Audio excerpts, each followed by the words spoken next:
ইসলামের প্রারম্ভিক যুগে রাসূল করিম সাল্লাল্লাহু আলাইহি ওয়াসাল্লামের উপরে যখন কোরআনের আয়াত নাজিল হতো তখন কিন্তু মদ হারাম ছিল না। ভালো করে বুঝেন, তখন মদ পান করা এটা কি ছিল না? হারাম ছিল না। হারাম আসছে 3-4টা আয়াত নাজিল হওয়ার পরে, তারপরে কি গেছে? হারাম হয়ে গেছে। কারণ জাহেলিয়াতের যুগে আপনার প্রথা ছিল মদ পান করা। কেরা কতটা বেশি মদ পান করতে পারে? মদ পান করে কেরা কাবা শরীফের সামনে আজে বাজে বকতে পারে, কেরা কবিতা আবৃত্তি করতে পারে, কেরা তার বংশ মর্যাদা সুন্দর করে বলতে পারে। এটাই ছিল ইসলামের প্রারম্ভিক যুগের কথা, জাহেলিয়াতের যুগের কথা। এখন সাহাবায়ে কেরাম রিদওয়ানুল্লাহি আলাইহিম আজমাইন তো ইসলাম গ্রহণ করেছেন। একটা অভ্যাসগত জিনিস ছাড়তে গেলে বড় কষ্ট হয়। কি বলেন? কষ্ট হয় না? অভ্যাসগত জিনিস ছাড়তে গেলে কষ্ট হয় না? তো অভ্যাসগত বিষয় ছাড়তে গেলে কষ্ট হয়। তো ইসলামের প্রারম্ভিক যুগে আপনার মদ পান এটা হারাম ছিল না। আল্লাহর পক্ষ থেকে কোনো বিধান নাজিল হয়নি, কোনো বিধান নাজিল হয়নি। মক্কা থেকে হিজরত করে যখন মদিনায় গেলেন, আবার এটা বুঝেন না সাহাবায়ে কেরাম মদ খেত, প্রারম্ভিক যুগে তো এটা নাজায়েজ ছিল না। কিন্তু সাহাবায়ে কেরামের মধ্যে এমন কিছু সাহাবারা ছিলেন যারা জীবনে মুখে মদ উঠায় নাই। সুবহানাল্লাহ বলবেন না? যারা কোনোদিন মুখে মদ লাগায়, ঠোঁটের কাছেও মদ লাগায় নাই, তাদের মধ্যে একজন হলেন হযরত ওসমান রাদিয়াল্লাহু তাআলা আনহু। কে? জোরে বলেন। হযরত, কথা বোঝা যাচ্ছে বৃষ্টির শব্দে? হযরত ওসমান কথাগুলো খেয়াল করে শুনবেন, ইতিহাস বলছি। ওসমান রাদিয়াল্লাহু তাআলা আনহু ছিলেন এদের মধ্যে অন্যতম। হযরত ওসমান রাদিয়াল্লাহু তাআলা আনহুর মধ্যে কিছু বিশেষ গুণ ছিল। এই গুণ থাকার কারণে রাসূল করিম সাল্লাল্লাহু আলাইহি ওয়াসাল্লাম বলেন, আমার ওসমানের গুণ কেমন জানো? ইবনে মাজাহ শরীফের মধ্যে হাদিস আসছে যে আমার ওসমানের সম্মান কত জানো? দুনিয়ার মানুষের কাছে তো সম্মান আছে, মক্কার মধ্যেও সম্মান আছে। কারণ মক্কার এমন কোন ঘর ছিল না, এমন কোন মানুষ ছিল না যে মানুষের হাতে হযরত ওসমানের দান পৌঁছায়নি। এটা জোরে বলেন না? হযরত ওসমানের দান পৌঁছায়নি, দান যায়নি, এমন কোন ঘর, এমন কোন ব্যক্তি ছিল না, এমন কোন হাত ছিল না। এই জন্য সম্মানের পাত্র ছিলেন।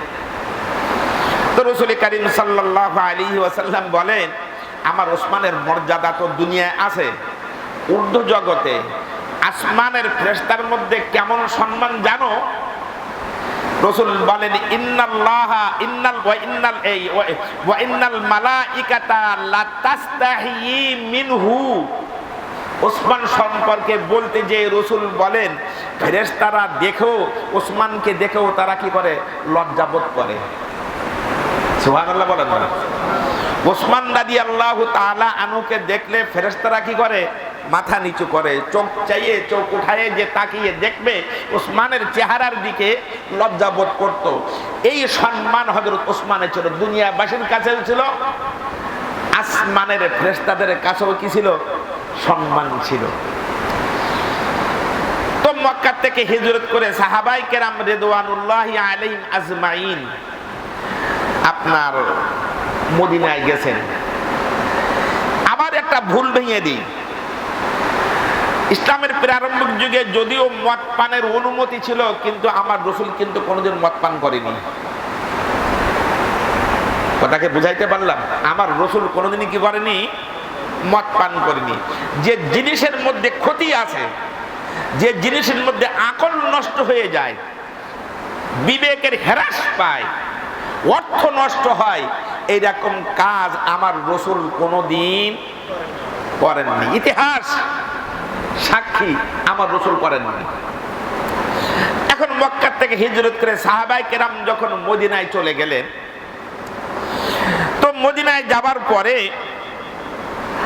আপনার কিছু সাহাবা এবং আনসারি, মদিনার আনসারি সাহাবাদের মধ্যে কিছু সাহাবা, মুহাজির সাহাবার মধ্যে কয়েকজন সাহাবা দলবদ্ধ হয়ে রাসূলের কাছে গেছে। এই দলবদ্ধ সাহাবার মধ্যে ছিলেন হযরত ফারুক আজম, হযরত ওমর রাদিয়াল্লাহু তাআলা আনহু। কে ছিলেন? জোরে বলেন। হযরত ওমর। হযরত ওমর এক আজীব মানুষ। হযরত ওমর এক আজীব মানুষ। হযরত ওমর রাদিয়াল্লাহু তাআলা আনহু, হাদিসের মধ্যে মিশকাত শরীফ 2য় খণ্ডের মধ্যে হাদিস আসছে, হযরত ওমর রাদিয়াল্লাহু তাআলা আনহু যেখান দিয়ে হেঁটে যাইতেন ওই রাস্তা দিয়ে শয়তান হাঁটতো না। শয়তান হাঁটতো না, শয়তান হাঁটতো না। হাদিসের মধ্যে ওয়াকায়া আছে, হযরত রাসূল কারীম সাল্লাল্লাহু আলাইহি ওয়াসাল্লামের দরবারে হযরত আবু বকর আছেন। এক বিশেষ দিনে কিছু ছোট্ট ছোট্ট বাচ্চা মেয়েরা দফ বাজাচ্ছে। দফ মানে ঢোল না, বলো।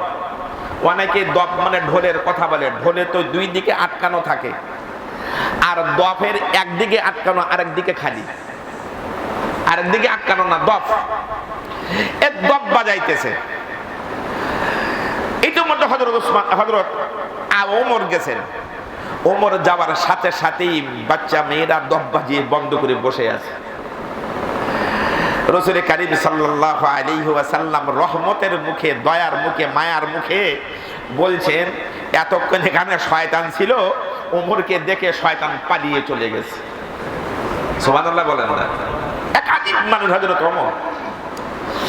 যা হোক, হযরত ওমর রাদিয়াল্লাহু তাআলা আনহু এই দলের মধ্যে হযরত ওমর ছিলেন, হযরত মুআয ইবনে জাবাল রাদিয়াল্লাহু তাআলা আনহু ছিলেন। এখন এরা চিন্তা ভাবনা করলেন, এই যে মানুষ মদ পান করে, মদ খাওয়ার মধ্যে তার আকল নষ্ট হয়ে যায়, বিবেক বুদ্ধি হ্রাস পায়, পয়সার ক্ষতি হয়, টাকার ক্ষতি হয়। কিসের ক্ষতি? টাকার, অর্থের ক্ষতি হয়। চেহারাগুলো নষ্ট হয়ে যায়। চেহারা দেখলে বোঝা যায় যারা গাঁজা খায়, বাবা খায়, যারা এডা ওডা টানে, এমনকি যারা মানে বিড়ি পান করে, সিগারেট পান করে, ধূমপানি, এদের চেহারা দেখলে বোঝা যায় এ আসলে ধূমপান করে। কথা বলেন না কেন? ঠিক না? কিন্তু যারা ধূমপান করেন না, ওদের চেহারার মধ্যে আলাদা একটা লাবণ্য থাকে। আর যদি ব্যক্তিটা নামাজি হয়, তাহলে তার চেহারার মধ্যে আলাদা একটা নূর থাকে।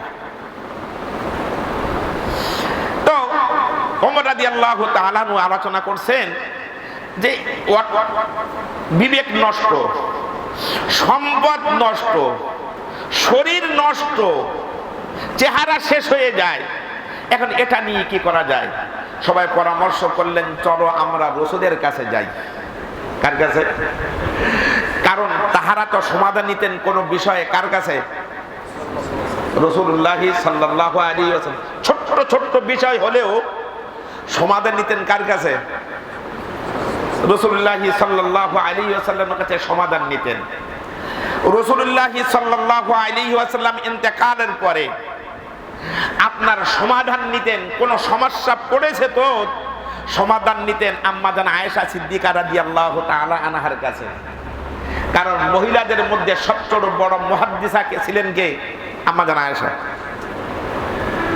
সাহাবায়ে কেরামের মধ্যে সবচেয়ে বড় মুহাদ্দিস ছিলেন, মুফতি ছিলেন, ফকিহুল উম্মত হযরত আব্দুল্লাহ ইবনে মাসউদ রাদিয়াল্লাহু তাআলা আনহুর কাছে ফতোয়া নিতেন। আর আমাদের অবস্থা হলো, কোন বিষয় যদি আমরা বিপদে পড়ে যাই, সমস্যা পড়ে যায়, তো যাই কার কাছে? রাজনৈতিক নেতার কাছে। রাজনৈতিক নেতা তো কিছু খাইতে পারবে না, তো দেখাই দেয় অমুকের কাছে দাম, আমি বলে দিচ্ছি। এবার অমুকের কাছে গেলে পরে কি করবে? কিছু লাগবে না, না তোমার পক্ষে কথা বলতে পারবো না। কথা বুঝে আসেনি? কিছু কি লাগবে? কথা বলেন না কেন? কিছু মানি লাগবে, মানি, কিছু মানি লাগবে। আপনি কি কোনদিন যাইয়ে দেখেছেন কোন আলেমের কাছে, আইমে মাসাজিদের কাছে, যে তারা অর্থ চায়? ফতোয়া আনতে গেছেন আপনি, তারা কি কোনদিন অর্থ চেয়েছে আপনার কাছে? আর ফতোয়া যায় কোন ফতোয়া? যে ফতোয়ায় রাগ করে বরে তালাক দেছে, বরে তালাক দেওয়ার পরে এখন অনুশোচনা আসছে, আমার সন্তান আছে, এখন এই যদি বউরে বাড়ি থেকে বাহির করে দেই, 3 তালাক দেওয়া হয়ে গেছে, এখন এই বউরে যদি আমি আবার রাখি, এই যদি বাইর করে দেই, বাচ্চাগুলো মানুষ হবে কিভাবে? আবার মোহাব্বত গাঢ় হয়ে যায়। এখন কি করে? হুজুরের কাছে যে তালাকের মাসআলা নেয়। কিন্তু দুনিয়ার ব্যাপারে কোনো সিদ্ধান্ত সুমতামত নেবার জন্য সাধারণ মানুষ আমরা আলেমে হক্কানি রব্বানির কাছে আমরা যাই না। কথা বলেন না কেন?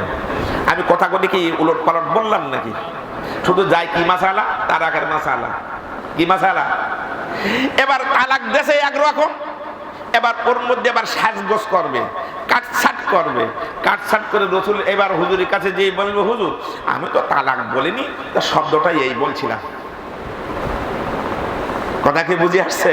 যাতে বরে রাখা যায়, হারাম কাজে লিপ্ত হওয়া যায়, কিয়ামত পর্যন্ত হারাম দাদার একটা সিলসিলা, একটা দরজা যেন খুলে যায়, এই জন্য কাটছাট করে হুজুরের কাছে গিয়ে কি করে?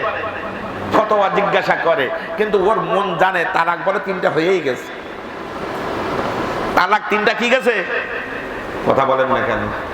আর অনেক আমাদের এর মধ্যে অনেক এমন মানুষ আছে, আমাদের মাদ্রাসায় ফতোয়া গেছে, ফতোয়া আমরা দিয়েছে, তালাক হয়ে গেছে, তারপরও আল্লাহ জানি কোন শয়তান মার্কা মুফতির কাছে যে ফতোয়া নিয়ে আসছে, এনে ঘর সংসারই করছে।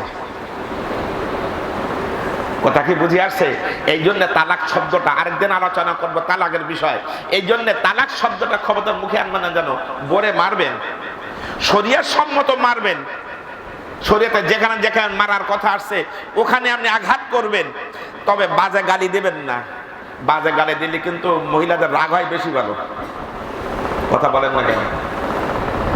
মা বাপ তুলে গালি দিলে, ভাই ব্রাদার তুলে গালি দিলে কি হয়? মহিলাদের পাতা থেকে পা থেকে মাথা মতো জুড়ে ওঠে, প্রনাশ করে উঠবে একেবারে, এক গালি দাও, তুমি আমার মা বাবার দিচ্ছ কেন? এই জন্যে গালি শব্দ মুখে আনা যাবে না। শরিয়াত যেখানে মারতে বলেছে স্ত্রীকে অন্যায় করলে পরে, আবার অন্যায় ওই অন্যায়, শরিয়াত যে অন্যায়কে করলে, শরিয়াত সম্পর্কে যে অন্যায় করলে মারার কথা বলেছে, এই শরিয়াত, এই মারা। বেরাকা যায়নি কেন টাকা উঠাতে? ব্যাংকে যায়নি কেন টাকা উঠাতে? ওই কি বলে মুখের সামনে যায়নি কেন মাথার কাপড় ফেলে? একেবারে টাইট ফিট পোশাক পরে, এজন্য মারা যাবে। কথা কি বুঝে আসছে? এজন্য আমি যেটা বলছিলাম সেটা হলো এই, হুজুরদের কাছে যায় শুধু তালাকের মাসআলা নিতে, কিন্তু বড় বড় সমস্যা নিয়ে যায় না, সমাধান নিতে যায় না, সুপরামর্শ নিতে যায় না। পরামর্শ নেবার জন্য যায় কোন জায়গায়? রাজনৈতিক নেতাদের কাছে, যেখানে গেলে মানি খরচ হবে, যেখানে গেলে পরে আসলেই তার আসল কি বলে, আসল যেটা চাইতে গেছে ওটা পায় না। কারণ আবার বিপক্ষ পার্টি যদি 10 টাকা বেশি দেয়, তো লাইনটা ওদিক ঘুরে যায়। কথা ঠিক না? যা হোক, হযরত ওমর রাদিয়াল্লাহু সাহাবায়ে কেরামের এ ছিল, কোন বিষয় ত্রুটি হয়েছে তো কি, দুনিয়ার বিষয় কি আখিরাতের বিষয়, সব বিষয় জিজ্ঞাসা করার জন্য দয়ার নবীর সামনে যাইতেন, গিয়ে সমাধান নিতেন। আল্লাহ রসুলের জানা না থাকলে আল্লাহ রসুল চুপ করে বসে থাকতেন, আল্লাহর পক্ষ থেকে জিবরাইল এসে ওটাকে কি দিতেন? সমাধান দিতেন। এখন হযরত ওমর রাদিয়াল্লাহু তাআলা আনহু পরামর্শ করলেন, এই যে ক্ষতি মদ পান করার মধ্যে, এই যে ক্ষতি, দুনিয়ারও ক্ষতি, আখিরাতের ক্ষতি, আখিরাতের ক্ষতি কি পরে আমি আলোচনা করছি ইনশাআল্লাহ। এই যে ক্ষতিগুলো আছে, সমূহ ক্ষতির কারণে এখন আমরা রসুলের কাছে যে জিজ্ঞাসা করি, সমাধান করি, এর থেকে বাঁচার উপায় কি? এখন হযরত ওমর ইবনে খাত্তাব রাদিয়াল্লাহু তাআলা আনহু, মুআয ইবনে জাবাল এবং আনসারী গোত্রের কিছু মানুষেরা, আনসারী সাহাবার রসুলের কাছে এই কথাগুলো যে ব্যক্ত করলেন, হুজুর কি করা যায় বলেন। আল্লাহ রসুল সাল্লাল্লাহু আলাইহি ওয়াসাল্লাম ওই বিষয়ে ওই অবস্থায় জানা ছিল না। আল্লাহ রসুল কিন্তু সবকিছু জানতেন না। কথা বুঝাইতে পারলাম? আল্লাহ রসুল প্রাথমিক অবস্থায় সবকিছু জানতেন না। অপেক্ষা করতেন কোন জায়গার? হেড অফিসের। অপেক্ষা করতেন কোন জায়গার? হেড অফিসে। হেড অফিসের অপেক্ষা করতেন। হেড অফিস থেকে যেটা আসবে আল্লাহ রসুল ওটাইকে কি করতেন? ব্যক্ত করতেন। হাদিসের মধ্যে হাজারো জায়গার মধ্যে এইটা আছে, রসুল চুপ করে বসে আছেন, রসুলের মুখে কোনো কথা নাই, কারণ ওই মুহূর্তে রসুলের জানা নেই। যখন রসুল শুনলেন, চুপ করে বসে আছেন, আল্লাহ পাক জিবরাইলকে পাঠাই দেন, জিবরাইল তাড়াতাড়ি কোরআনের আয়াতটা নিয়ে নাজিল করো, আমার রসুল তো বসে আছেন জবাব দেওয়ার জন্য, আমার সাথে যোগাযোগ করে ফেলেছেন রসুল, তাড়াতাড়ি যাও, আমি আমার দোস্তের কষ্টটা সহ্য করতে পারি না। হযরত জিবরাইল আলাইহিস সালাতু ওয়াস সালাম আসলেন, আসার পরে সূরাতুল বাকারার 219 নম্বর আয়াত নাজিল করলেন। সূরা বাকারা 200, ইয়াসআলুনাকা আনিল খামরি ওয়াল মাইসির। ও দোস্ত, আপনার কাছে কিছু মানুষ জিজ্ঞাসা করবে মদ আর জুয়া প্রসঙ্গে, এদিকে তাকান, মদ আর জুয়া প্রসঙ্গে আপনারা শুনবেন, বাইরে গিয়ে ওয়াজগুলা করবেন, খবরদার মসজিদের দরজার মধ্যে রেখে দিন না জানো। এই আপনার কাছে আলুনাকা, আপনার কাছে জিজ্ঞাসা করবে, ফতোয়া আসবে, আনিল খামরি ওয়াল মাইসির, মদ, খামরি মানে মদ, মদ প্রসঙ্গে, ওয়াল মাইসির এবং জুয়া প্রসঙ্গে। কয়টা বিষয় বললাম? মদ আর জুয়া। কি কোন মদ আর জুয়া সমাজের মধ্যে এই ব্যাধি ছড়ায় গেছে না? এখন মদ মানে শুধু মদ না, কিন্তু মদের মধ্যে ইয়াবা আছে, গাঁজা আছে, হিরোইন আছে, আর শেষে কি বললাম? বাবা। কি আছে? বাবাও আছে। মানে যারা ওই যারা খায় ওদের কাছে যে বাবা, জন্মদাতা বাবা না। তো এই কথা যখন আপনার কাছে আসবে, আপনি বলবেন কুল, আপনি বলবেন ফিহিমা ইসমুন কাবীর, এই মদ আর এই জুয়ার মধ্যে বড় গুনাহ। ইসমুন কাবীর, ইসমুন মানে গুনাহ, কাবীর মানে বড়। এর মধ্যে কি আছে? বড় গুনাহ আছে। কি আছে?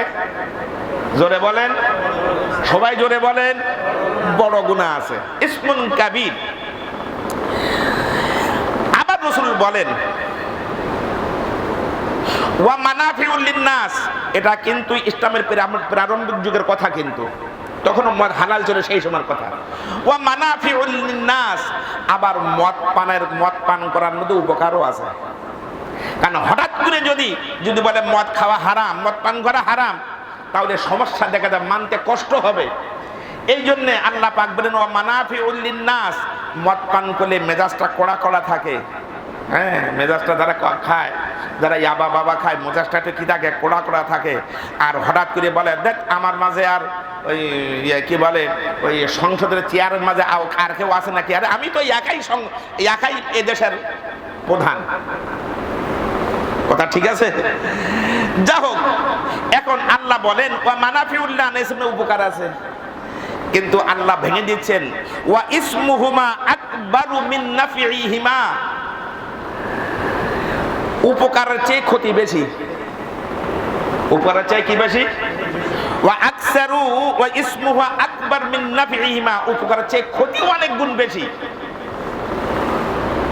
তাহলে এটা ছিল ইসলামের প্রারম্ভিক যুগের কি সর্বপ্রথম মদ সম্পর্কে এটাই হলো। একেবারে কিন্তু মদ নাজায়েজ হারাম এ কথা আল্লাহ বলেনি।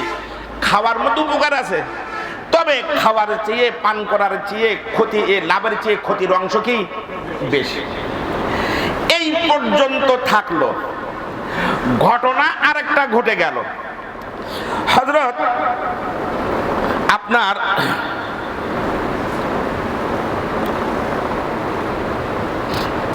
আব্দুর রহমান ইবনে আউফ, আব্দুর রহমান ইবনে মদের আয়াত দিয়ে একটা নাজিল হলো, সূরা বাকারা আয়াত নম্বর কত?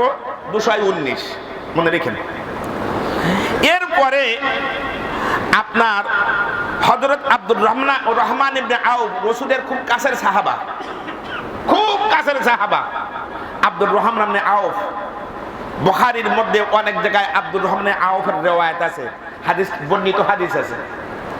এই আব্দুর রহমান আউফ রাদিয়াল্লাহু তাআলা আনহু, এই তিনি কিছু সাহাবাদেরকে, বন্ধু বান্ধব সাহাবা আছে, ওদেরকে দাওয়াত করলেন। আয়াত একটা নাজিল হয়েছে, হারামের কথা বলা হয়নি, উপকারের চেয়ে ক্ষতি বেশি। এখন আব্দুর রহমান আউফ বেশ কিছুদিন পরে কিছু সাহাবাদেরকে দাওয়াত করলেন। সাহাবাদেরকে দাওয়াত করার পরে আপনার দাওয়াত খেয়ে এই মদ পানের আসর জমালেন, কারণ হারামের আয়াত নাজিল হয়নি তো মদ পানের আসর করলেন। এখন মদ পান করতে করতে মাগরিবের সময় হয়ে গেছে। এখন নামাজ তো ফরজ, নামাজ পড়াইতে হবে, নামাজ পড়তে হবে। এদিকে কাল ঘুমায়েন না।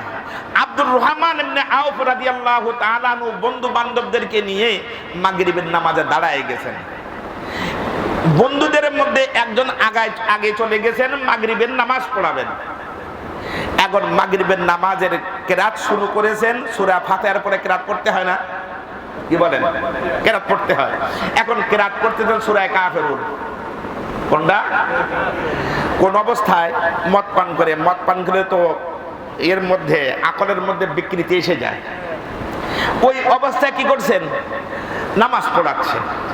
এখন নামাজ পড়াতে যে ইমাম সাহেব তেলাওয়াত করতেছেন সূরা কাফিরুন, কুল ইয়া আইয়ুহাল কাফিরুন লা আ'বুদু মা তা'বুদুন, এভাবে তো শুদ্ধ।